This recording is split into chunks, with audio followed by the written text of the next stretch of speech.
मिळालेल्या माहितीनुसार सावनेर तालुक्यातील खापा येथे एका तरुणाची भरदिवसा गोळ्या झाडून हत्या करण्यात आली। गोळीबाराच्या घटनेने खापा शहर हादरले। खापा शहरात भरदिवसा एका तरुणावर गोळीबार करण्यात आला।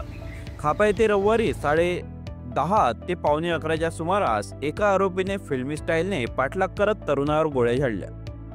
अर्जुन शेषराव निळे राहणार डोंगेकाठ खापा असे गोळ्या झाडणाऱ्या आरोपीचे नाव आहे।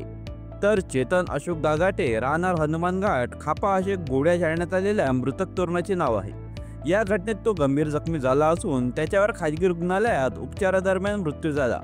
तेथून त्याला मेडिकल कॉलेज नागपूर येथे उत्तरोत्तर तपासणीसाठी पाठवण्यात आले। अवैध धंद्यासंबंधी हेरगिरी करण्याचे संशय व पूर्व वैमनस्यातून हा गोळीबार झाल्याची माहिती मिळत आहे। खापा शहरातील गांधीपुतळ्याजवळील चौकात चेतन बसला होता। यावेळी दुचाकीवरून आलेला अर्जुन याला चेतन दिसला, तसाच तो गाडीवरून उतरून त्यामागे धावू लागला आणि बंदूक काढून गांधीपुतळ्याजवळून अगदी साऊथ फिल्म सारखा सैरावैरा पळत तो बोंद्रे यांच्या स्वस्त धान्य दुकानाजवळच्या गल्लीत पोहोचला। तिथे त्याने गोळी झाडली। ती गोळी चेतनने हुकवली। त्यानंतर बाजूला असलेली डॉक्टर बंशीधर तुमाने यांच्या गल्लीमध्ये तो पळाला।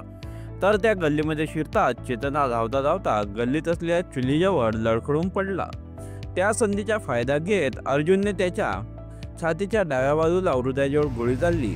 घटनास्थळावर एक जिवंत कारतूस पडलेले मिळाले, तर एक जिवंत कारतूस बंदूकमध्ये आढळले। अशा प्रकारे त्याने 2 राऊंडमध्ये फायरिंग केली आणि तो जिवंत कारतूस मिळाले। बंदूक तिथेच सोडून अर्जुन पळून निघून गेला। सरळ खापा पोलीस स्टेशनला आत्मसमर्पण केले। या गोळीबारात चेतन गंभीर जखमी झाला होता। ही बातमी परिसरात पसरताच शहरात व आजूबाजूच्या क्षेत्रात खळबळ उडाली। तिथे नागरिकांनी गर्दी केली होती। तिथे असलेल्या नागरिकांनी मृतकाच्या कुटुंबांना माहिती दिली। त्यानंतर मृतकाच्या चुलत भावांनी त्याला तेथून उचलून नागपूर येथील मॅक्स खासगी रुग्णालयात उपचारासाठी दाखल केले। उपचारादरम्यान त्याचा मृत्यू झाला। तिथेच त्याने मेडिकल कॉलेज नागपूर येथे पोस्टमॉर्टमसाठी दाखल करण्यात आले। पुढील तपास IPS अधिकारी अनिल मस्के यांच्या मार्गदर्शनात खापा पोलीस निरीक्षक विशाल गिरी करणार आहेत।